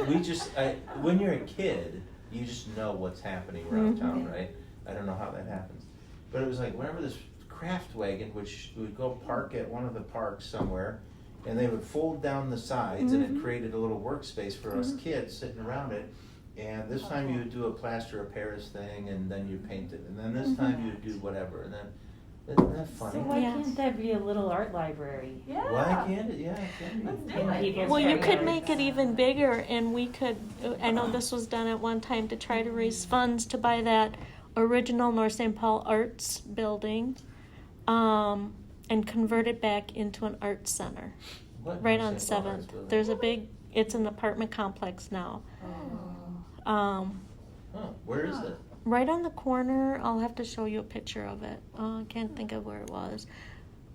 Oh. But yeah, but then it came into a lot of architectural issues with having to have it ADA compliant and everything, so it would have been this massive project. But that was talked about, and it would be really cool, even if it's not that big, huge building, maybe having an art center somewhere in the city. Maybe. But I'm Maybe thinking we like a can. post in your front yard with a little door on it that you Well, have sure. art supplies in it, that it's like Right. the little art lending. Oh, library anybody could where, do like, that. You Yeah. can put your Yeah. pencils or We're your, outside City Hall, why not? or in any residents can participate if they want, and we could have recommendations for supplies. Right. So that it's Sidewalk accessible shop. for kids Uh-huh. or adults Mhm. or whomever that Mm. feels like drawing or Yeah. painting or Wow. sculpting I or. love that. So this is good work here. Some great things came out here about purpose and what would be the key inputs in order to deliver on that purpose. And I need to kind of do some work before we meet again to sort of refine what we've said here. But also please take some time to look this over and think about this as you go, like, why are we here? What's our purpose? I think these inputs, I think we've hit on some of the really critical things that are necessary here. And this is just great stuff. But part of what I want to try and do is it just helps to build a structure for conversation as we continue to move forward, because we can, as you can see, we can easily devolve into just coming up with a ton of ideas of stuff we want to do, and that's all great.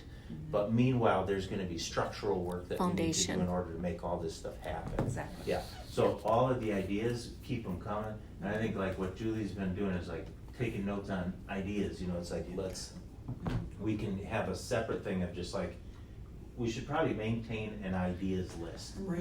Of like everything that, because everybody's throwing out things like, that's a great idea, but first of all, we have to, you know, figure out this thing. So let's keep the ideas coming, and maybe we'll, you know, have you know, what we need is like an ideas book or something. Are we allowed to have a Google Sheet? That's like view only access to the public, but. We are, in the very near future, I understand, moving to a Google account for the city rather than using the Microsoft. So yes. So, Then yeah, yes. so then when we do that, it would be, anyone could search it, they couldn't make edits to it, but it's open to the public to see the list. Correct. So that we're Yeah, not we can build violating. something like that. Lisa, Yes. does civic clerk also allow for different commissioners and members to comment? I know you can make notes, but I'm not sure about correspondence on there. Okay. I'll check with Carrie. That'd be great, thank you. That could be a temporary collaboration. Cheers Pop was just the company that does the little wine with the Yeah. things that- Oh. That was just my shorthand for. I got it. I see you. Yeah. Done that once or twice myself. And did you go for the wine? I actually had beer. Oh. I know, rocking the boat. Great. Okay, so let's think about, as you can see, there's gonna be a lot of work ahead of us. When you look at those key inputs of what we're gonna need to do to make that happen, I think we're walking away today even with a lot of action items without even touching any of that stuff. So let's keep that list. I got most of that stuff down, but I think a couple of you have taken pictures of what's out there too. It's great. So any other thoughts before we move away from this for now? And we'll come back to this again next time we meet. Okay, I wanted to just take a minute on item D here on defining roles. And Lisa, maybe you have some suggestions here. Do we need to assign roles for people? Do we need to assign like someone who's a recorder, treasurer, or anything? I mean, we don't have any money. The only commission that has a treasurer is the EDA, Okay. Economic Development Authority. There is a chair and a co-chair on each Okay. commission, which I think would be important in Okay. case you're not here to lead. We need someone to step up and lead, and those are really the only two roles. Okay, and so then we don't really need anyone else because you're taking notes. I usually I'm the take secretary, notes yep. as we go, so you're technically the secretary? Correct. Okay, gotcha. But we do need a co-chair. Okay, so let's, I'm not gonna ask us to do that right now, but I want you to think about that if that's something that you're interested in, or if you would like to nominate someone else to be the co-chair. We don't have to have that done immediately, but, so that's the only other role that we would need to define. I could see us though, as we develop some of these things, like, hey, does somebody wanna be the point person on blank, right? Yes, we do have that where each commissioner will take on various tasks. I can forward, unless maybe you already received the information of what your role is as a commissioner. did Jenny send anything out on that before the interviews? Okay. I don't think so. Let me see if I can get some information on that, Commissioner Okay. roles.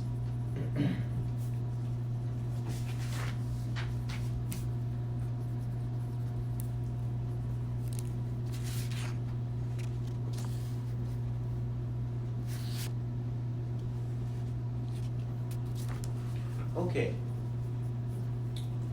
Meeting cadence, so we kinda talked a little bit about this in the interviews too, but, so, we're kind of nailing down the first Wednesday of the month as being our regular commission time. And is 6:30 okay for everybody? Would you prefer it's earlier, later? I just know when I am working downtown, like the planning commission meets at 6:15, and I always appreciate. 6:30 now. Oh, it's 6:30 now. Well, it was 6:15, and I'm like, boy, that extra 15 minutes really helps. So 6:30 would be even better. So if that's 6:30, then we would be kind of matching what they do. Maybe it gives you time to get home from work and have something to eat. Okay, so we'll stick with 6:30, and then but I think, so we have a lot of work to do, as you can see. We're starting to just uncover what work we need to do. What are you comfortable with for meeting over the next couple of months, say? Do you wanna meet in 2 weeks and have kind of an every 2-week cadence? Is that okay, or? Yeah, I just want to shout out, the whole plan might fall through, but I do have tickets to go to Germany for the first 2 weeks of October. Oh, It may not happen. And so that's why I wanted to make sure that the Zoom would be okay. So I would love to meet again in 2 weeks if Okay. possible, so that. Is it, everybody is? I just have to check, because I'm on the, I know the Park and Rec Commission is on Wednesdays as well. Oh, okay. But I think they're the third. Well, if they're the third, that would be a 2 weeks. conflict. Right. I'll look at my calendar if I can. One question I have, if we're going to accelerate our cadence, is it going to be like, do we wanna get into a habit of having one, or is it allowed to have one meeting be like an agenda where we're following this, and the other meeting be like a working meeting that's more like So, yeah. action, like, how does that work? You get, like a workshop meeting? Yeah. I mean, we can do a Uh-huh. workshop meeting, but even that, you wanna have an agenda, and it has to be open to the public. That's fine. So, I mean, like, in the council, we used to do, sometimes we would do these all-day Saturday workshops. Are we still doing those? Not yet. We would have all this reading material ahead of time. That was a few city managers ago. But we'd have all this reading material, meet all day on a Saturday, and it was open to the public, so people could sit there if they wanted to. Nobody usually did, except for maybe John Schmall, I don't know if he's still. He does every meeting. Yeah. So, but we'd have an agenda though too, because it's a lot of time. You wanna just make sure you're getting done what you want to be done. But we can certainly have time Yeah. in the agenda to say, hey, we're gonna take an hour to blank, and then that can be kind of free form. So we can certainly do things like that, but,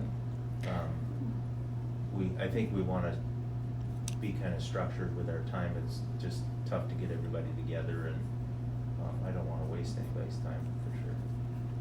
And as I'm thinking about it, I'm thinking, wow, I'm really excited about this. I see meeting every couple of weeks for a while, but then that would get old. Uh-huh. So, Yeah. Eventually I could see wanting to meet Yeah. once a month. All the Who's- commissions do meet once a month unless Yeah. it's a special meeting called, and then they'll forego their regularly scheduled meeting for another meeting. So our next regularly scheduled meeting then would be in 1, 2, 3, 4, 5 weeks, which would be October 6th.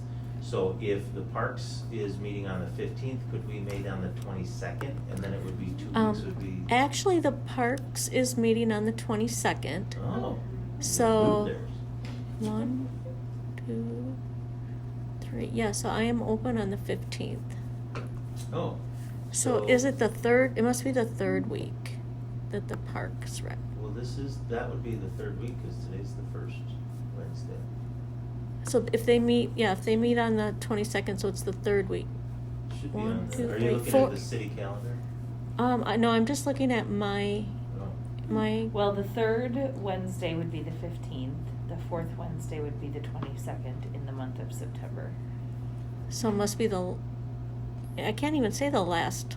So it must be the 4th, because Yeah. so the 4th. Because September does have 5 Wednesdays. Yeah. Okay, so yeah, the Park and Rec is the 4th Wednesday. So at least for the first 2 months, I could do. For September and October, if you wanted to meet twice, that would work. But then I would highly recommend just going to once a month. Do we have to Yeah. motion to do that? Parks and Rec, but, so I'm sorry, I missed some of that, so what are we saying? I think we're saying the 15th. The 15th and then the 6th?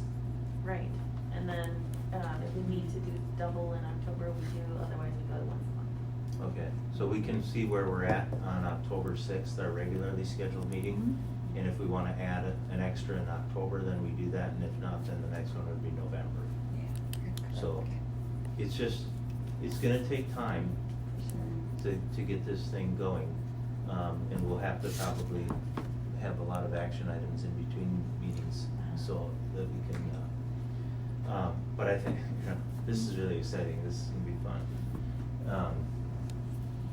There's a lot of great ideas, floating around already. So, all right, so meeting cadence, then we've got that figured out, so we need to get an action item then does Carrie need to put this, post this, or do you post it? I do. You do it? Yep. Okay. So post the September 5th meeting? 15th. 15th. What did I say? 5th, yeah, 15th. Sorry. Oh. You're 12. And,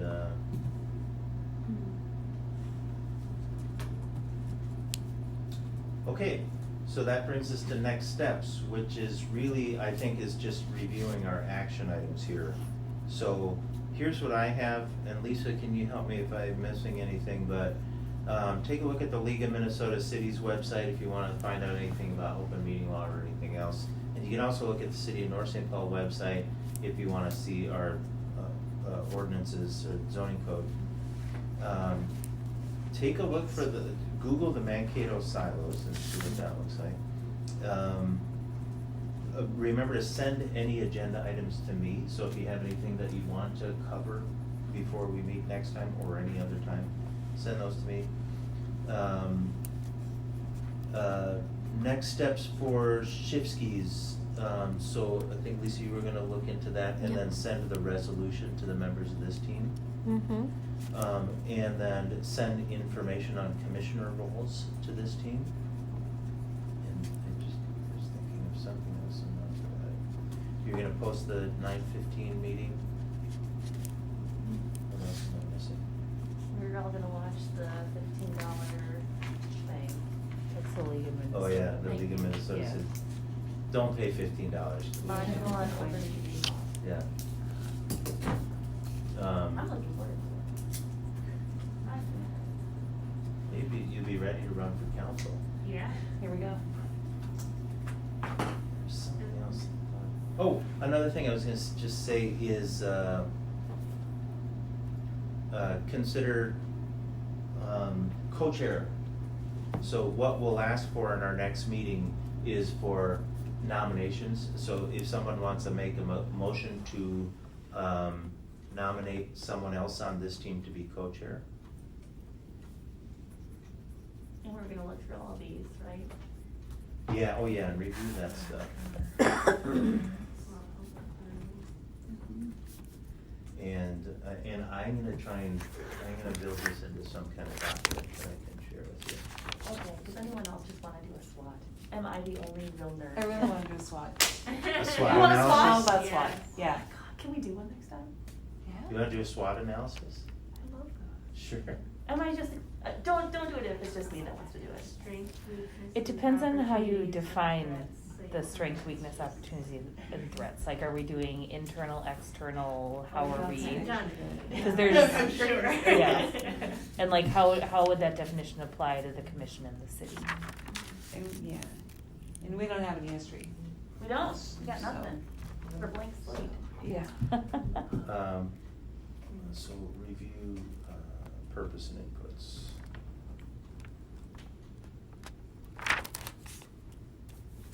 Okay, so I think that gets us through all of our business action items and recommendations, so reports from staff. Lisa? Not at this point, I don't. Okay. Just one thing, for Lisa Ritchie, I think, in regards to Trudy's, Zoom meeting, can we quick check in with Soren, cause there was some issue with my attendance for one of the meetings. Oh, And that really? we were supposed to post that I was remote, it's like a new thing with this, they made changes to the statute. Okay. COVID's changed, just to double check on that, if we have to state for her where she is, you know. Okay, good to know. You good? Meeting open to the public? I That tried to should get a have been, public yeah. member to come and was rejected because it was the first meeting.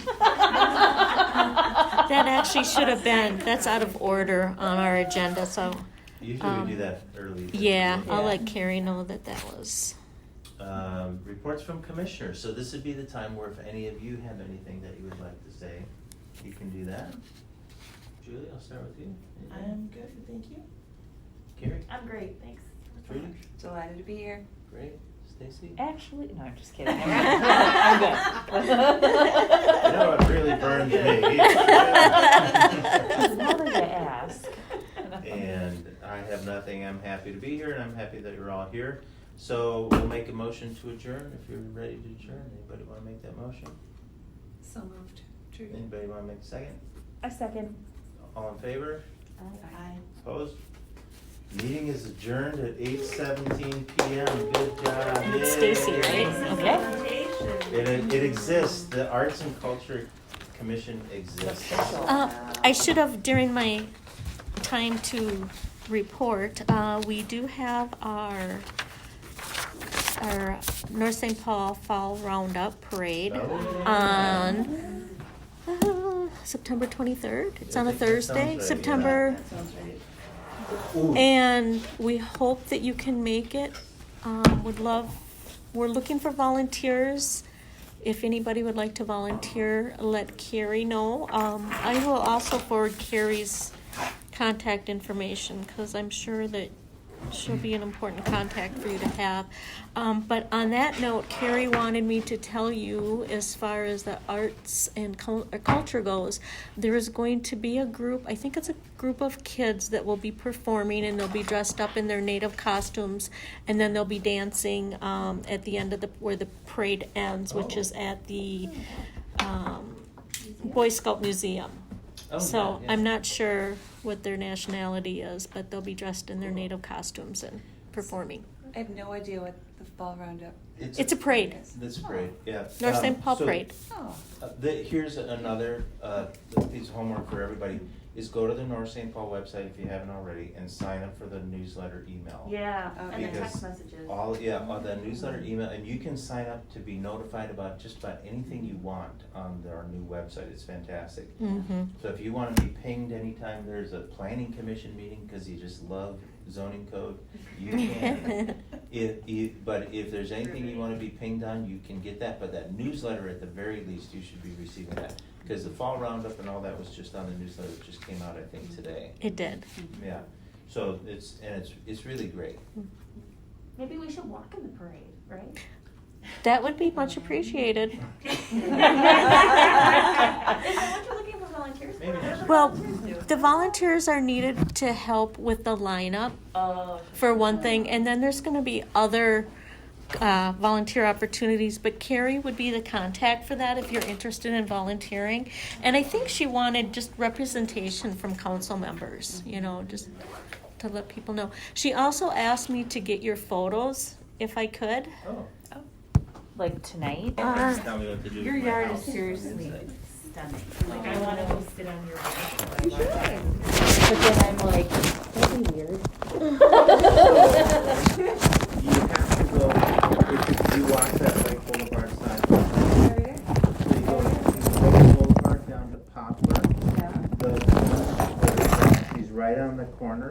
Okay. That's our favorite yard in North St. Paul. The landscaping and gardening is just fabulous in that yard.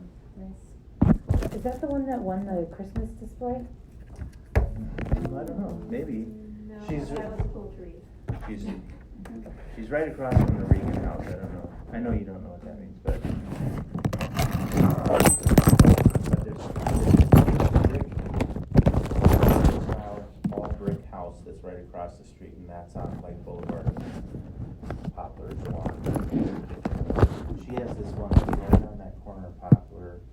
It's beautiful, beautiful. So Don Regan just passed away. Sorry, this year. glasses. And he's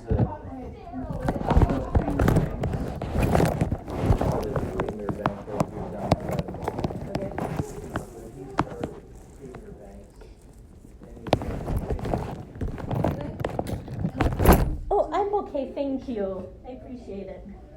Thank you, Lisa. Yeah, thank you. He's